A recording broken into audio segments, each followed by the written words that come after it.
Doon mga boss yung dalawang dogi sa ibabaw ng mga buhangin. Ayan nandun silang dalawa. Nasaan kaya yung mga kapatid nito? Nandun silang dalawa. Ayan Ayan nandun si Papa Dog. Itago ko yung kwan kasi bawal magpakain ng kwan na makikita tayo doon. Itago ko doon sa may likod ng truck. Papa Dog! Ayan Tatlo lang sila rito. Bigyan ko sila ng pagkain. Itago natin para walang makakita. Doon natin nilagay sa tabi ng truck doon sa likod para walang makakita sa atin. Ayan Ito yung kapatid ni Papa Dog. Ya! Di ka na. Sila Doon natin lagay sa may gilid. Ayaw sumunod ng iba. Dito kayo. Bigyan ko kayo ng pagkain. Para hindi kayo nagugutom. Kaso itago natin para walang makakita sa atin. Ayan Dito.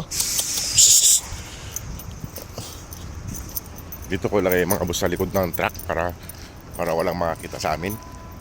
Si Ramadan ngayon. Dito walang tao. Buti yan dito sila, yung tatlo. Ay, sumunod ng dalawa. Dito ko ilagay sa likod ng truck. Ayan, ayusin ko lang yung pagkain nila.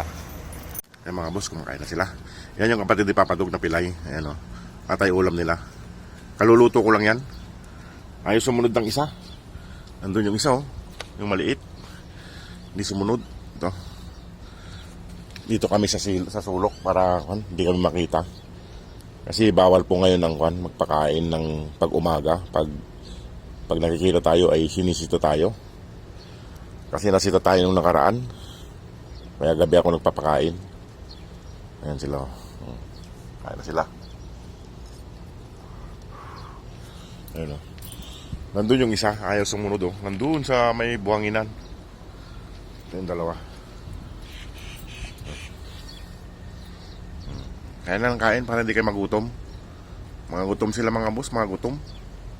Kaso wala akong dalang tubig May tubig naman doon sa may kwan. Dati nilang inom na lang sila doon. Kasi papasok na ako ng trabaho.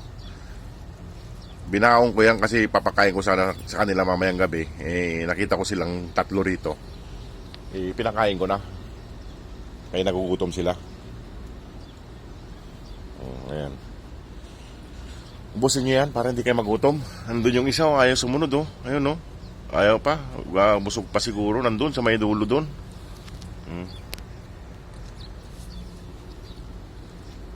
Tago tayo rito para hindi tayo makita. Ayan yung kapatid ni Papa Dog, malaking aso rin. Ayan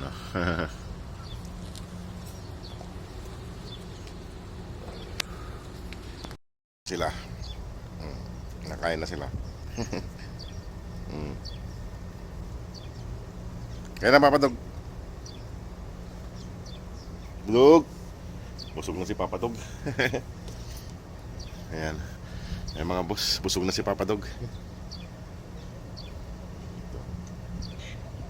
Pero kakainin nila yan mamaya. Babalikan nila yan pag nagutom sila. Kain na.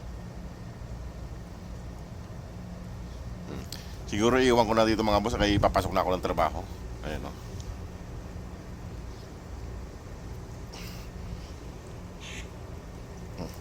Iwan ko na sila dyan. Butit nakita ko ngayong umaga. Kasi yung iba pag umaga wala sila rito. Ayaw pa kumain ng isa nandun sa may tambak ng buhangin. Ayun ka na dyan. Sana si Papa Dog na isa. Nandito baon ko ba? May baon ako. Nasaan na si Papa Dog? Nasaan na yung isa? Papa Dog. Kain ka lang dyan.